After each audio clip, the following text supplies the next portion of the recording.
계속해서 우리는 기도보다 중요한 기도하기 시리즈를 여러분들과 함께 배우고, 기도를 하나하나 배우면서 조심스러운 건 한 가지는, 여러분 이제까지 기도했던 거 아무것도 아니에요. 진짜 여러분들 기도 이제까지 다 잘못하셨어요. 새로 하셔야 됩니다, 이런 뜻은 아니에요. 우리 하나님은요, 어떤 원칙에 따라, 어떤 방법에 따라, 또 어떤 규칙에 따라서 그렇게 기도하면 내가 받아주고, 그렇게 기도하지 않으면 안 받아주고, 이런 하나님은 아니세요. 어떻게 기도하든 우리 하나님은 다 아셔서 들으시고 응답하시는 하나님인 것만은 분명합니다. 그러나 우리의 입장에서 말이에요, 우리의 입장에서 그래 아무렇게나 기도해도 하나님께서 다 들으시지, 이게 아니라 우리는 계속해서 자라나야 할 의무가 있습니다. 성장하고요, 우리의 기도도 더욱더 깊어져야 되고요, 확장되어져야 하는, 우리 스스로 우리의 실력들을 키워야 할 몫은 우리라는 거죠. 그래서 이 시간들을 통해서 우리는 기도를 하나하나 배워가기 시작하는 거예요. 늘 말씀드리지만 아는 것들은요 다시 한번 정리하시고, 기도는 이렇게 하는 거구나 새롭게 발견하시고, 나의 기도들을 점검하시면서 나의 기도의 그 능력들을 확장시킬 수 있기를 주님의 이름으로 축복합니다. 아멘. 그래서 오늘 이 밤에요, 정말로 우리가 기도를 배워서 그 기도를 배우는 걸로 끝나는 것이 아니라 그 배운 대로 여러분들 기도하실 수 있었으면 참 좋겠습니다. 오늘 말씀을 준비하다가 우영우가 생각이 났어요. 여러분 오래된 드라마이기는 한데, 우영우의 향유고래 혹시 아세요? 고래 그림 하나 띄워드릴게요. 네, 향유고래입니다. 오늘 말씀의 귀한 모티브가 되기도 했는데요, 여러분 고래는 포유류라는 거 아시죠? 고래는요 계속해서 물속에서 사는 게 아니라 가끔씩이 아니죠, 규칙적으로 나와서 밖에 나와서 숨을 쉬어야 돼요. 저도 이번 설교를 준비하면서 더 자세하게 알아보았는데, 이 향유고래는 크기도 어마어마하게 크지만 평균적으로는 약 한 400m 잠수하고요, 아주 깊이 잠수할 때는 2km에서 2.5km까지 아주 깊은 바다까지 내려간다고 그래요. 놀라지도 않으시네요. 그리고 이게 이제 바다 밖으로 나와서 숨을 쉬잖아요. 그러니까 딱 잠수하면서 이렇게 바다 안을 들어가는데 짧게는 30분, 그리고 참기를 시작해서 계속해서 깊은 바다에 쭉 헤엄쳐 다닐 때는요 무려 2시간 동안 또 잠수하면서 이 바다를 이렇게 휘젓고 다니다가 또 앞으로 나서 팡 하고 나오고 따뜻한 안에 쏙 들어가고, 이렇게 되어진다는 거죠. 깊은 바다 가운데 아주 저 깊은 심해까지도 들어갈 수 있는 이 호흡과 크기와 이런 능력을 가진 것이 향유고래라 하였는데, 오늘 말씀을 준비하면서 우리의 기도도 깊은 바다처럼 잠잠히 아주 더 깊이 들어가는, 아무래도 얕은 바다보다는 더 깊은 바다에 더 중요한 것들이 많이 담겨져 있지 않겠어요? 그 깊은 기도에 들어가는 그 비결들은 없을까? 그래서 오늘과 다음 주 2주에 걸쳐서 여러분들과 함께 이렇게 깊은 기도로 들어가십시오, 여러분들과 소개하고 싶었어요. 그리고 정말로 기대하는 마음으로 말씀을 준비하고 왔는데, 앞에서도 잠깐 기도했지만, 하나님 오늘 말씀을 정말로 쉽게 잘 전달해서 우리 성도들이 알아들을 수 있도록 저에게 학자의 혀를 주십시오, 기도했고요. 여러분들 이 동안 기도하시면서, 말씀을 들으시면서 계속 기도하시면서, 하나님 나에게 들을 귀를 허락해 주세요. 이해할 수 있는 지혜를 주세요. 기도하면서 우리 함께 기도를 배워갈 수 있는 저와 여러분들 되었으면 좋겠습니다. 오늘 본문은 우리가 에베소서 3장 14절에서 21절까지 보았는데요, 에베소 교인들에게 보내는 편지 에베소서는 이렇게 기도에 대해서 에베소서 1장, 에베소서 3장, 에베소서 6장 3번에 걸쳐서 아주 구체적인 실제의 이 사도 바울의 기도의 내용이 그대로 수록되어져 있어요. 에베소서가 모두 6장으로 되어져 있거든요. 몇 장으로부터 시작할까요? 당연히 1장으로부터 시작하겠죠. 1장으로부터 시작해서 6장에 마무리되어지는데, 기도의 실제 사도 바울이 기도했던 내용이 1장과 3장과 6장에 있다고요. 여러분 이것을 이렇게 해석해 보면 어떨까요? 특별히 에베소서는 주제가 있습니다. 무엇가 주제냐면 교회가 무엇인가, 교회가 무엇인가 이것에 대해서 아주 잘 설명하는 책이 에베소서인데요, 교회는 기도로 시작되며 기도로 유지되며 기도로 마무리된다. 여러분, 이렇게 표현해 보면 어떨까요? 사도 바울이 교회를 쭉 설명하면서 에베소서를 쓰는데 중간중간에 여러분들 기도로 시작했고 기도의 실제가 무엇인지 우리에게 보여주고 맨 마지막에 기도로 마치는 것을 통해서 교회는 기도로 시작해서 기도로 유지되며 기도로 마무리된다, 이렇게 표현해도 과언이 아니라고 하는 거죠. 여러분, 우리는 이렇게 사도 바울의 실제 기도를 만나면서 어떻게 보면은 기도의 대가를 만나는 겁니다. 요즘에는 모르겠는데 제가 가르쳤던 그 학생들이 이제 막 입시를 할 때 말이에요, 미대를 갈 때에는 실기 시험이 있잖아요. 근데 무슨 시험이 있냐면 언제나 실기 시험은요, 아그리빠나 혹은 줄리앙이나 아니면은 비너스, 이렇게 석고상을 앞에다 딱 놓고 옆에다가 조명을 떨어뜨린 다음에 학생들을 이렇게 삥 둘러서 이제를 놓고서 앉히는 거죠. 그리고 그 조명의 각도에 따라서 자기 자리 위치에 앉아서 그 석고상을 보고서 이렇게 그리는 겁니다. 데생을 하는 겁니다. 이게 실기 시험이에요. 그리고 딱 내려놓고 나가면 이제 심사위원들이 이제 그 그림을 하나하나 돌아가면서 어떻게 그렸나 이렇게 쭉 살펴보면서 채점을 맞춰서 아이들이 필기뿐만 아니라 실기 점수를 더해서, 예능은 다 그런 거잖아요. 그렇게 이제 미대에 들어가는데, 근데 그렇게 미대를 준비하는 아이 옆에서 이렇게 한번 제가 관찰한 적이 있었는데, 아이가 미술 입시 학원에 가서 그림을 그리는데요, 어떻게 그리는가 보았더니 처음부터 석고상을 주지 않는다고 그러는 거예요. 그럼 어떻게 그림을 그리는데 그랬더니요, 잘 그려진 그림을요 이렇게 축소해 놓고 그것을 이젤 옆에다가 딱 붙이는 거예요. 그래서 석고상 보지 말고 앞에 있는 저 석고상 보지 말고 비너스나 뭐 아그리빠나 이런 거 보지 말고 너는 요거 보고서 그대로 한번 베껴봐, 이 그림 그대로 한번 그려봐, 이렇게 훈련을 시키더라는 거예요. 저는 이 이야기를 통해서 맞다, 이렇게 배우는 거다 저는 생각했어요. 처음부터요, 우리의 실력은요 그냥 창의적으로 우리 안에서 생기는 것이 아니라 기도를 잘하는 사람들, 그 사람들의 기도를 그대로 우리가 흉내내는 거예요. 노래 잘하기를 원하세요? 이거 당연해요. 여러분, 노래 잘하는 사람들의 노래를 많이 듣고 그 노래를 따라하는 거예요. 그림도 마찬가지예요. 여러분, 그거 아세요? 설교도 마찬가지입니다. 설교도요, 처음부터 내가 스스로 잘할 수 없습니다. 정말 설교를 잘하는 사람들의 많은 선교들을 들으면서 저들의 어떤 부분들이 강점이 있는가, 어떻게 설교를 잘하지, 그 부분들을 계속해서 흉내내면서 내 것으로 소화하는 거예요. 물론 여러분, 그 사람을 똑같이 흉내내서는 안 돼요. 그 사람의 귀한 장점들을 배우는, 지금 배움의 과정들을 여러분들에게 설명하는데, 가장 좋음의 배움은 무엇이냐? 모방이라고 하는 거예요. 그대로 카피하는 거죠. 기도도 마찬가지예요. 너무 좀 길게 설명을 했나요? 기도도요, 우리 그냥 무턱대로 아무렇게나 기도하는 게 아니라 정말로 좋은 기도문을 보고서, 야, 기도의 대가들은 어떻게 기도했지? 나의 기도와 뭐가 다르지? 이것을 통해서 기도는 이렇게 하는 거구나, 역시 뭐가 다르구나, 그렇게 우리는 그들의 기도를 배울 수 있단 말이죠.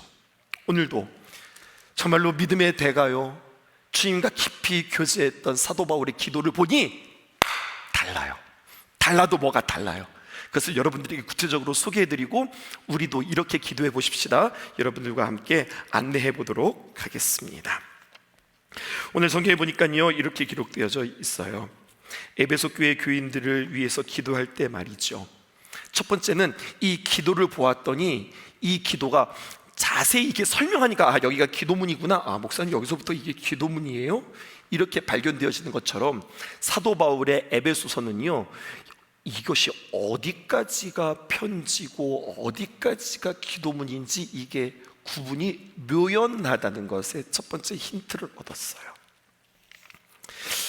여러분, 무엇을 하든지 즐기는 사람을 이길 수 없다는 이야기 들어보셨죠? 프로들도 마찬가지예요. 진짜 일 잘하는 사람은요, 이게 노는 건지 일하는 건지 일하는 건지 노는 건지 이게 구분이 없이 너무 즐기면서 그 일들을 감당해요. 여러분, 그러면서도 중요한 건 일하는 건지 노는 건지 일하는 건지 하면서 일을 엉망으로 해. 그럼 이건 진짜 노는 거예요. 그게 아니라 이게 노는 듯 하면서 일하는 것 같고, 일하는 듯 하면서 노는 것 같아요. 공부하는 듯 하면서 노는 것 같고, 노는 듯 하면서 공부하는 것 같은데, 그런데 시험을 잘 보는 거죠. 시험을 잘 보는 거죠. 그런 거예요. 저에게도 이제 적용을 해보면, 이거는 성도랑 대화하는 건지 신방하는 건지 상담을 하는 건지 같이 노는 건지 커피를 마시는 건지 모르겠는데, 그 가운데 양육이 있고 케어가 있고 하나님이 귀한 지침이 있고, 이 경계가 허물어지는, 노는 것과 일하는 것의 경계가 허물어지는 이런 베테랑이고 싶다. 이걸 우리의 삶 속에서 어떻게 적용해 볼까요? 나 지금부터 기도 시작! 기도 막 하고 기도 끝! 일상 시작!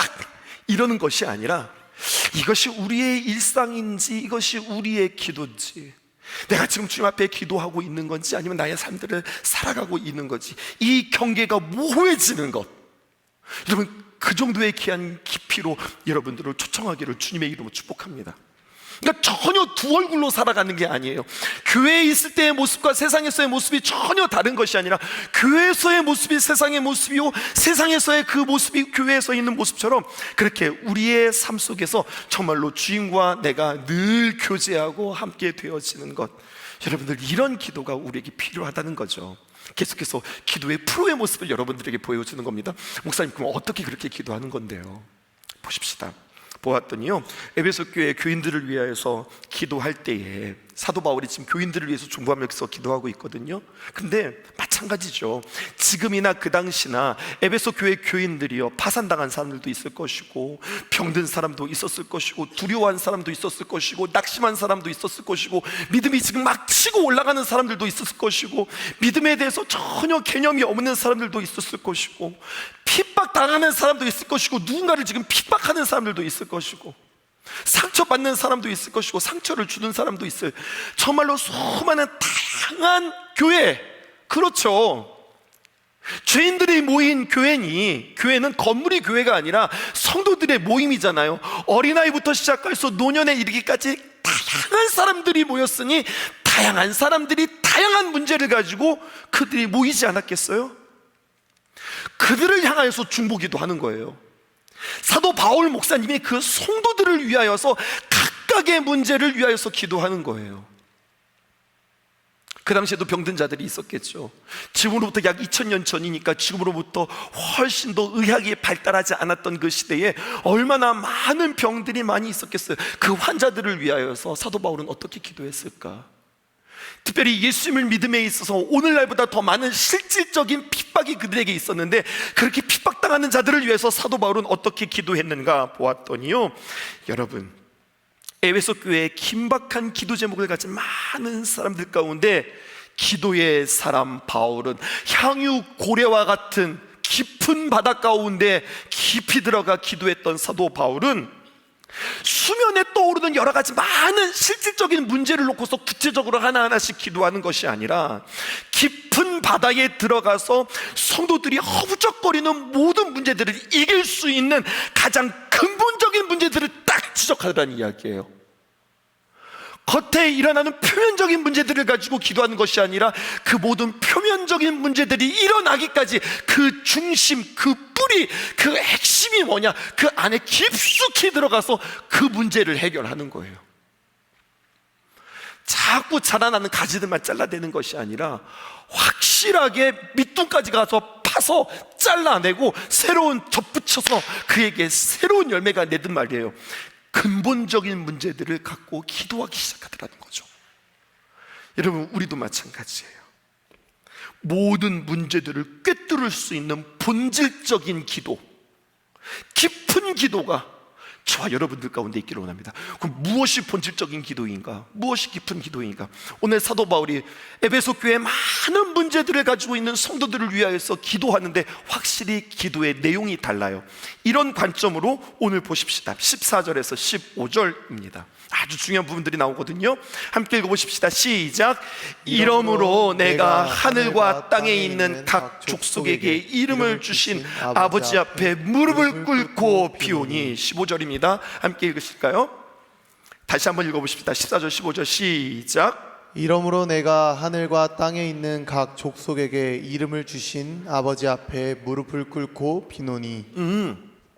기도를 보았더니 기도에 어떤 내용이 있는가를 가르쳐주기 이전에 먼저 기도의 태도부터 가르쳐주는 거예요. 역시 여러분, 뭔가 어떤 내용들을 갖기 이전에 태도가 중요한 거예요. 자세가 중요한 거예요. 사도 바울은 먼저 기도의 기본기를 우리에게 가르쳐주는데 첫 번째 무엇이냐? 하나님을 이렇게 표현하고 있습니다. 하늘과 땅에 있는 각 족속에게 이름을 주신 분이 하나님이시다. 무슨 얘기인 줄 아세요?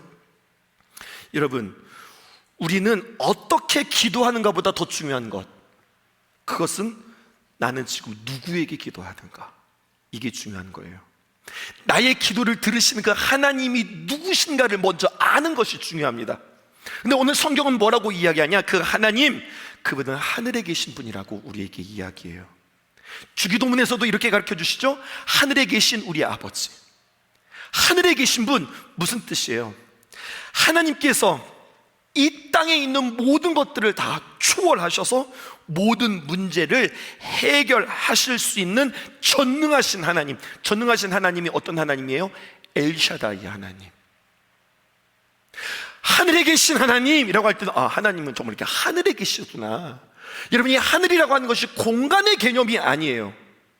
하늘에 계신 하나님이라고 표현할 때는요, 이 땅을 초월하시는 하나님, 우리와 같이 이 땅에서 그냥 부대끼면서 이 땅에서의 문제를 해결하시는 분이 아니라 그 하나님은 이 땅을 초월하셔서 하늘에 계신 그 하나님, 그리고 모든 문제를 해결하실 수 있는 그 하나님이, 오늘 본문을 다시 한번 띄워주시죠.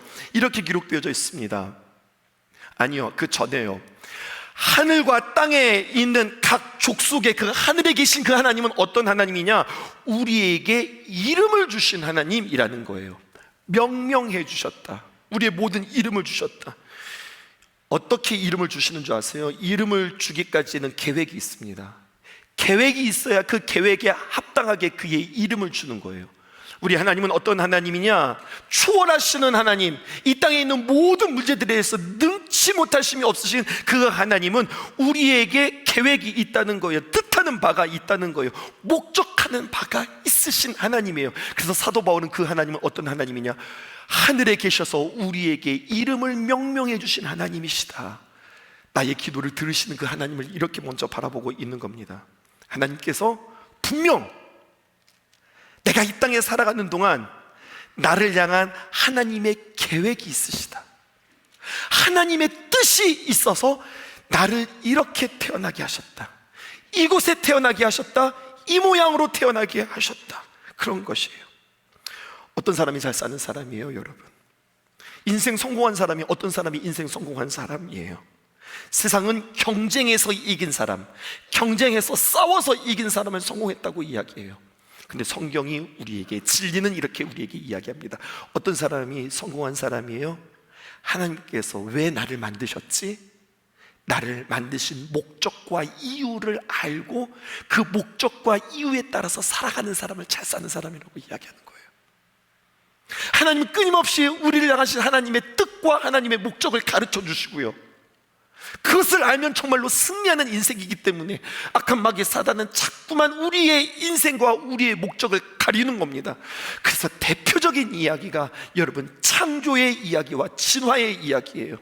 진화는 어떻게 태어났다는 이야기입니까? 결국 우리는 그냥 어떻게 하다가 우연히 태어났다라고 하는 거예요.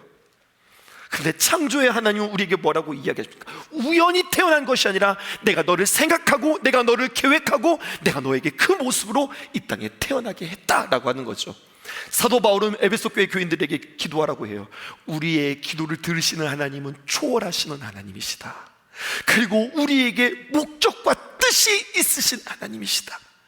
우리가 이 땅에서 살아가면서 만나는 많은 일들이 그냥 우연히 만나는 것이 아니라 목적이 있고 뜻이 있단다. 그리고 그 뜻 가운데 하나님께서 하나하나 이루고 계신단다 라고 말씀해 주시는 하나님이라는 거죠. 두 번째, 그 하나님은 어떤 하나님이냐? 하늘에 계신 우리 아버지, 주기도문에서도 나온 것처럼 그 하나님은 아버지라는 뜻이에요. 아버지, 무슨 뜻일까요? 하나님을 아버지라고 표현하고 있어요. 하나님은 우리의 문제와 무관하지 않으시는 하나님이라는 거예요. 내 자식이 힘들어하고 내 자식이 고통당하고 있는데 아버지가 멀쩡해요? 아무렇지도 않아요? 그건 아버지가 아니에요. 내 자식이 잘 되고 내 자식이 기뻐해요? 근데 아빠는 슬퍼요? 그럼 그것도 아버지가 아니에요. 하나님께서 우리의 아버지가 되어진다고 하는 뜻은 우리의 문제와 무관하지 않다. 우리의 문제에 대해서 관심 갖고 계시는 분이다. 자식이 문제가 있는데 아버지가 가만히 있어? 그건 아니라는 이야기죠.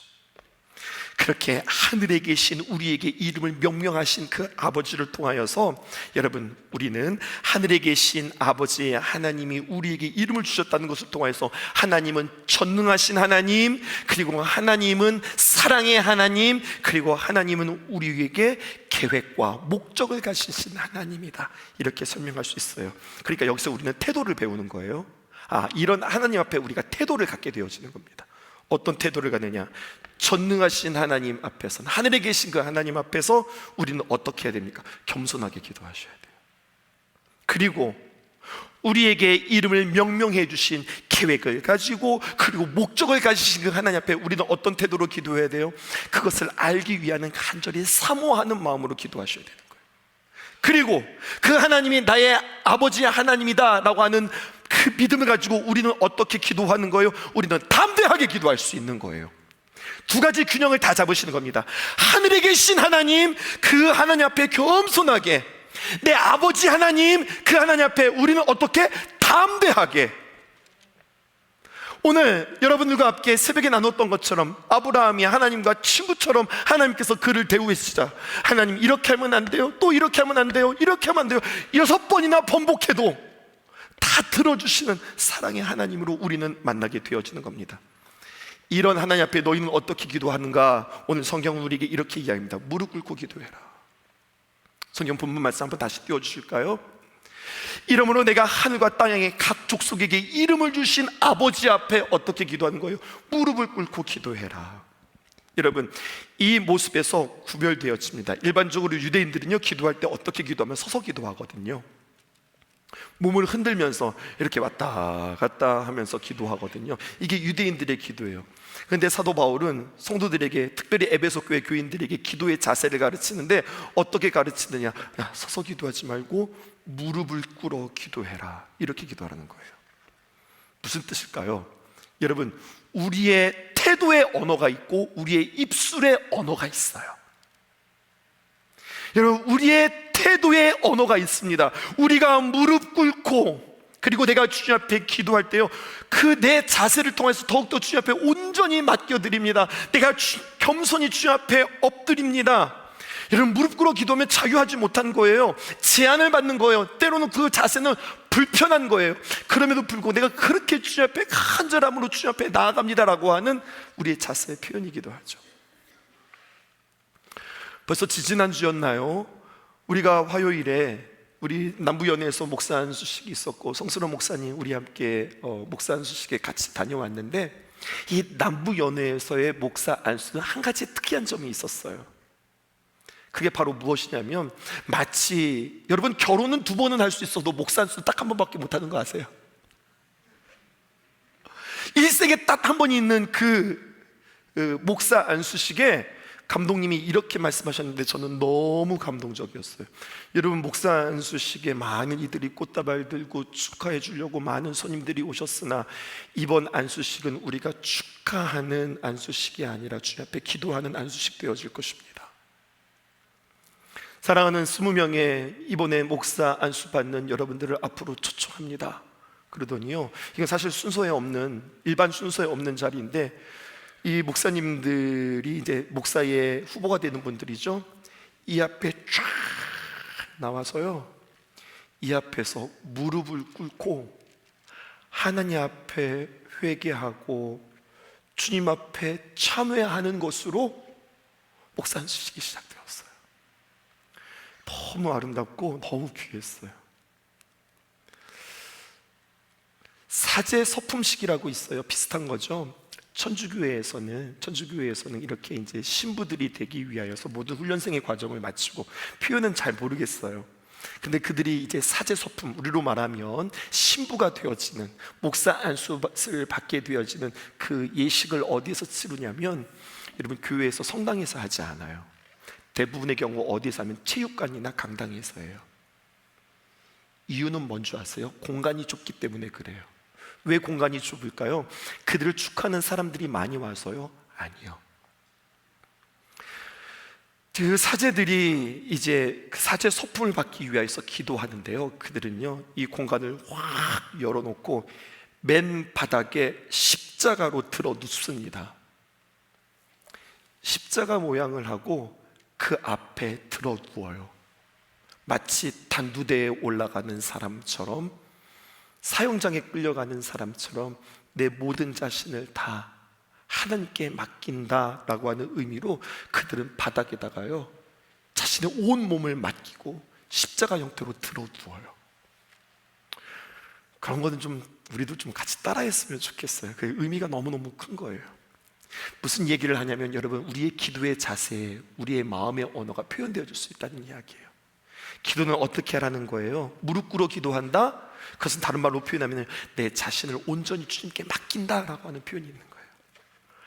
기도할 때 우리는 이렇게 두 손 모아서 기도하죠. 왜 이렇게 두 손 모아서 기도하는 거예요? 우리의 간절함의 표현인 거예요. 내가 주님 앞에 집중하며 내 자신을 온전히 주님께 맡깁니다. 주님, 내가 간절합니다, 이렇게 기도할 수는 없는 거잖아요. 이건 간절함의 자세는 아닌 거잖아요. 여러분, 주님 앞에 두 손 모아서 내가 간절함으로 주님 앞에 기도합니다. 기도의 태도, 기도의 자세까지도 사도 바울은 가르쳐 주는 겁니다.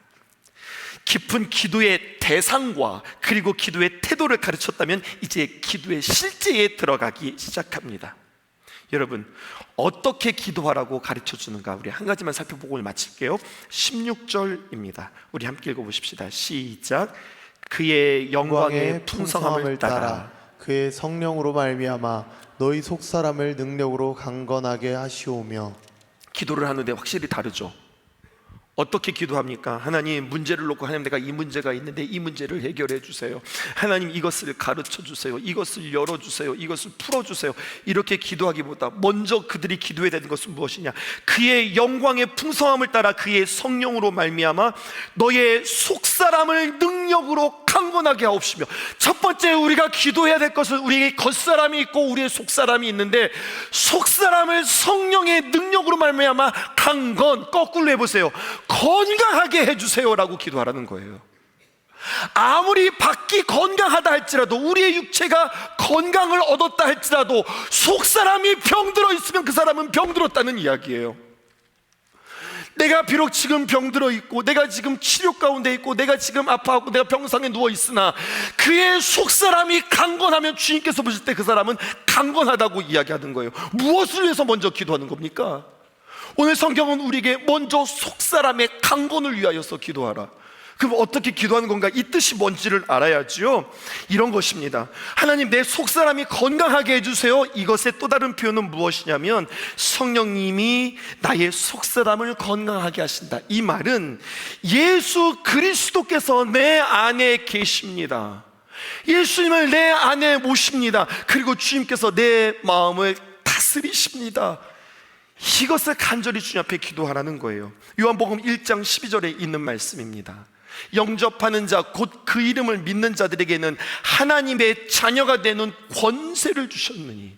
여러분, 여기 권세라고 하는 말을 영어 성경에서는 혹시나 이제 영어 성경을 찾아보기 전에 권세니까 파워라고, 힘이라고, 능력이라고 그렇게 번역되지 않았을까 하고서 영어 성경을 찾아보았더니 아니요, 권세를 파워라고 쓰지 않았더라고요. 이렇게 기록되어져 있어요. 하나님의 자녀가 되는 권세를 주었다라고 하는 표현이요, He gave the right to become children of God. 무슨 말이에요? right예요. right. 이것은 첫 번째 오른쪽이라고 하는 뜻도 있는데, 두 번째 무슨 뜻이냐면 타이틀이라고 하는 뜻이 있어요. 하나님의 자녀라고 하는 그 타이틀을 내가 너희들에게 주었다라고 하는 뜻이에요. 영접하는 순간 하나님의 영이 임하고 하나님의 자녀라고 하나님께서 나에게 도장 찍어주시는 겁니다. 하나님께서 나를 인쳐주시는 거예요. 하나님의 것이 되는 거예요. 응? 나는 이미 하나님을 영접하고 하나님의 귀한 자녀가 되었는데 또 하나님을 영접하라고요? 이게 무슨 뜻일까요? 주님께서 내 안에 계셔서 이제 내 안에 거해 주세요, 이것이 시작되어 주세요라고 하는 뜻이 아니라 주님께서 내 안에 계셔서 더욱더 강력하게 나타나 주세요라고 주님께 기도하는 겁니다. 다시 말해서 주님을 내 안에 모셔드리잖아요. 그러면 주님께서 내 안에 그냥 계시는 거로 끝나는 것이 아니라 주님이 내 안에 계심으로 내 안에 주인 되시는 거예요. 그럼 주인이 뭐 할까요? 통치하시죠, 다스리시죠, 명령하시죠. 내가 내 인생에 내 주장을 가지고 내 맘대로 살아갔던 나의 인생에 이제는 주님께서 내 주, 나의 주가 아니라 안내자에다가 주인 주자를 써서 내 안에 주인 되셔서 주님께서 말씀하시고 다스리시고 통치해 주세요. 그러니까 사람은 언제 강건해지는가? 하나님께서 우리에게 힘을 주실 때 강건해지는 게 아니라, 하나님께서 나에게 능력을 주실 때 강건해지는 것이 아니라, 여러분, 하나님과 내가 하나 되어서 하나님이 내 안에서 주인 되실 때 내가 강해진다고 하는 사실이에요. 이거 알아들으셔야 돼요. 하나님이 내 안에 계신다라고 하는 것은 손님으로 계시는 게 아니에요. 주인으로 계시는 거예요. 그럼 뭔가 하나 딱 떠오르는 거 없으세요? 오늘 좀 더 깊이 들어가 볼까요? 주님이 내 안에 손님으로 계시는 게 아니라 주인으로 계신다. 이 사건이 요한복음 첫 번째 나타난 사건인데요, 그게 바로 뭐예요? 가나의 포도주의 잔치예요. 예수님께서 그 가나의 혼인잔치에 초청되셨습니다. 예수님께서 그 가나의 혼인잔치에 들어가셨어요? 안 들어가셨어요? 들어가셨어요. 예수님이 혼인잔치에 계세요? 안 계세요? 계세요. 그런데 그 혼인잔치에 문제가 있어요? 없어요? 문제가 있어요. 왜요? 예수님이 계시긴 하지만 그것이 예수님이 주인이 아니라 손님이니까요. 오늘 이 말씀 가장 중요한 말씀이니까 놓치지 말고 요거 하나 가지고 가세요. 복음이 변질되었어요. 어떻게 변질되었느냐? 예수님을 나의 공급자, 나의 도움, 나의 힘으로만 제한하고 해석하는 거예요. 예수님, 나에게 오셔서 나에게 힘 주세요. 나를 위로해 주세요. 나와 함께 해주시고 내가 그 일들을 넉넉히 감당할 수 있는 지혜를 나에게 주세요. 이게 뭐가 잘못된 기도예요? 여러분, 이것은 변질된 복음의 내용이에요. 예수님을 내 안에 모셔드리고 영접할 때 그 예수님은 나를 위해 나를 도와주시고 나를 위해 주시고 나를 힘을 주시고 막 나를 어떻게 해주시는 분이 아니라, 예수님이 내 안에 계심으로 말미암아 그분이 주인이 되셔서 내가 주를 위하여서 돕고, 주님이 나를 위해서 돕는 게 아니라 주체는 주님이세요. 주님을 위해서 내가 돕고 내가 주님을 예배하며 주님의 귀한 말씀에 순종하는, 나는 종의 자세로 주님 앞에 나아가는 것, 이게 예수님을 내 안에 영접하는 거예요.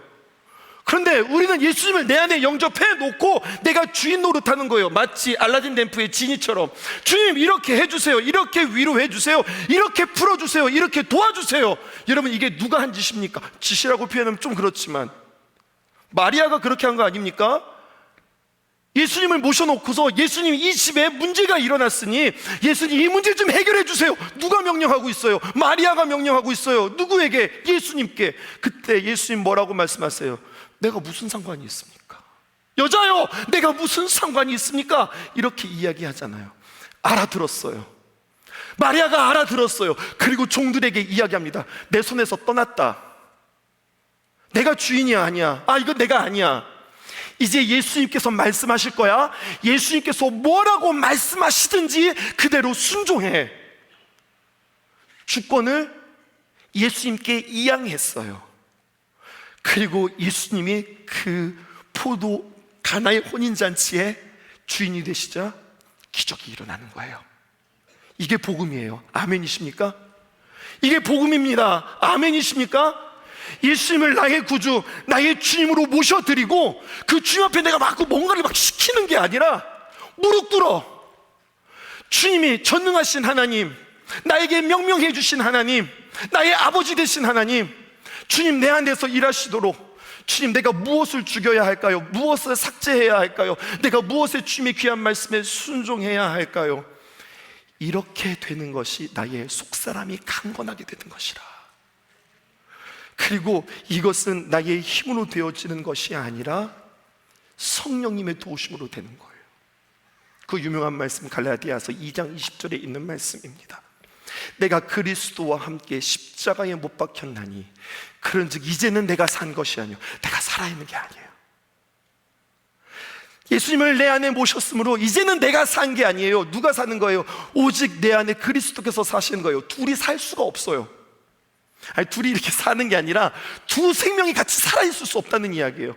주님이 내 안에 살아계시면 반드시 나는 어떻게 돼야 되는 거예요? 죽어야 되는 거예요. 그러므로 하반절, 이제 내가 육체 가운데 사는 것은, 그래도 내가 죽은 건 알고 내가 살아있잖아요. 근데 예수님을 내 안에 영접한 후로는 나를 사랑하시고 나를 위하여서 자기 자신을 버리신 하나님의 아들 예수 그리스도, 그분은요 나를 사랑하셔서 나를 위하여서 자기 자신을 버리신 분이시거든요. 그분을 믿는 믿음 안에서 사는 것이다, 이렇게 우리에게 말씀해 주고 있는 거예요. 그리스도인이란 누구입니까? 완전히 내 안에서 내주하시는 우리 예수님, 그 예수님께서 사시는 것, 이것이 그리스도인, 그리스도께 속한 자라고 하는 것입니다. 그러므로 속사람을 능력으로 강건케 하옵시며 라고 하는 기도는요, 하나님 건강하게 해주세요 이렇게 기도하는 것이 아니라 때로는 건강하지 않게 되기도 합니다. 낙심할 수도 있습니다. 실패할 수도 있습니다. 때로는 우리가 원하고 소원하는 것에 들어가지 못할 수도 있습니다. 근데 여러분, 그럼에도 불구하고 어떠한 조건으로도 건강을 잃지 않게 되어지는 것이에요. 이것이 바로 속사람을 능력으로 강건하게 하옵시며 라고 하는 뜻입니다. 고린도후서 4장 16절에서 18절에 있는 말씀이에요. 그러므로 우리가 낙심하지 아니하노니, 낙심한 일이 아주 그냥 세상 전체에 깔려져 있거든요. 근데 우리는 낙심하지 않아요. 왜? 우리의 겉사람은 낡아지나, 우리의 겉사람은요 늙기도 하고요, 때로는 공격당하기도 하고요, 우리가 아프기도 하죠. 하지만 우리의 속사람은요 주님이 내주하심으로 말미암아 날마다 새로워지도다. 17절, 우리가 잠시 받는 환난이 경한 것이, 여러분 환난이면은요, 여러분 이건 경한 게 아닌 거죠. 중한 거죠. 이게 환난이 그냥 작은 문제가 아니거든요. 그런데 성경은 뭐라고 이야기하냐? 이 환난이 경한 것이다, 가벼운 것이다라고 이야기해요. 그럼 뭐가 도대체 무거운 건데요? 지극히 크고 영원한 영광이 중한 것을, 이게 무겁고 이게 더 크다는 거예요. 이것을 우리로 하여금 이루게 함이니, 18절입니다. 이게 중요한 거죠. 우리가 주목하는 것, 우리가 바라보고 주목하는 것은 보이는 것이 아니요 보이지 않는 것이니, 보이는 것은 잠깐이요 보이지 않는 것은 영원함이라. 그러니까 우리가 무엇을 자꾸 바라보아야 되는 겁니까? 보이는 것을 바라보는 인생이 아니라 보이지 않는 것을 주목하는데, 그 보이지 않는 것은 아버지 하나님, 예수 그리스도, 성령님, 오직 주님만 바라보는 겁니다. 주님을 바라보므로 말미암아 우리의 속사람이 강건해지는 거죠. 주님만 이렇게 바라보면 이게 무슨 뜻일까요? 그냥 주님을 바라본다는 것은 계속 그냥 주님만 바라본다는 것이 아니라 주님을 바라보면서 주님께서 나에게 뭐라고 말씀하시는지를 기다리는 거예요. 그리고 그 말씀에 하나하나 순종할 수 있도록 성령님 나에게 힘을 주세요. 그런 마음, 그러한 시선, 그러한 집착, 그러한 습관, 그러한 나의 이끌림, 이것들에 대해서 주님이 말씀하신 대로, 이제는 주님이 기뻐하시는 대로 내가 살아가기를 원합니다 라고 기도하는 것이 내 안에 속사람이 강건해지는 것이고, 이것이 모든 문제의 근본의 해결이라고 우리에게 이야기해주고 있는 겁니다. 여러분, 이걸 도전하고 싶었어요. 우리에게 수많은 표면에 떠오르는 그 문제를 가지고 하나님 앞에, 하나님 내가 이 문제를 해결해 주세요 라고 기도하기보다 그 심해 들어가서 가장 기본적인 문제가 뭐냐, 이것을 먼저 붙잡고 해결할 수 있게 원하고, 그 다음 시간에 더욱더 이 근본적인 기도의 구체적인 이야기들을 조금 더 여러분들과 하기를 원합니다. 함께 찬양하고 기도하시죠. 모든 것 나의 생명까지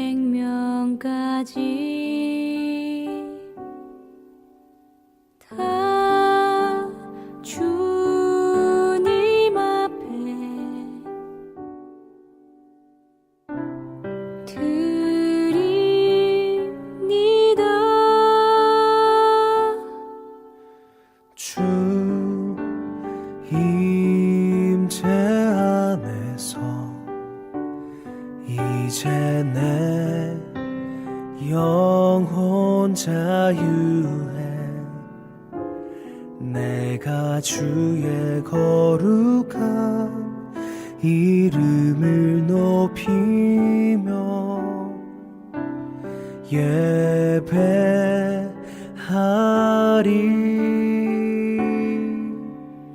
어린 양 찬양하리. 내 평생 그 하나로 충분해요. 어린 양 찬양하리. 내가 주의 임재 안에서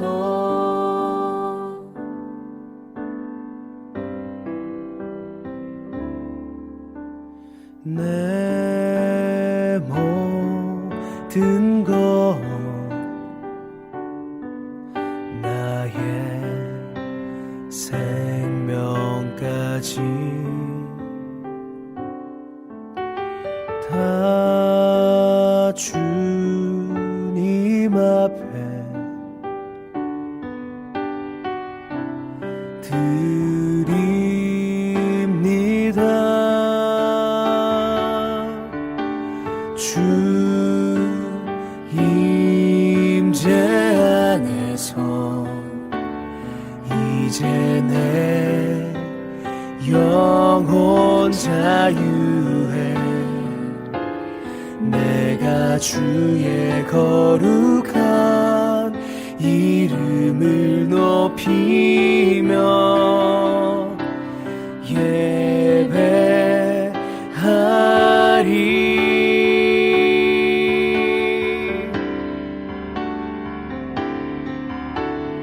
어린 양 찬양하리.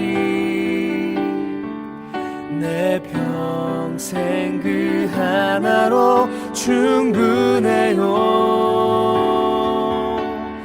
어린 양 찬양하리.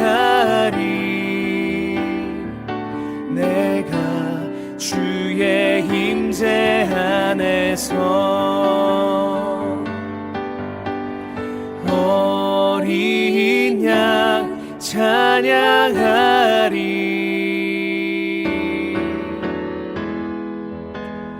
어린 양 찬양하리. 내 평생 그 하나로 충분해요.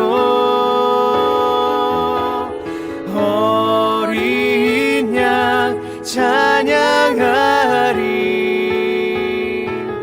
내가 주의 임재 안에서 내가 주의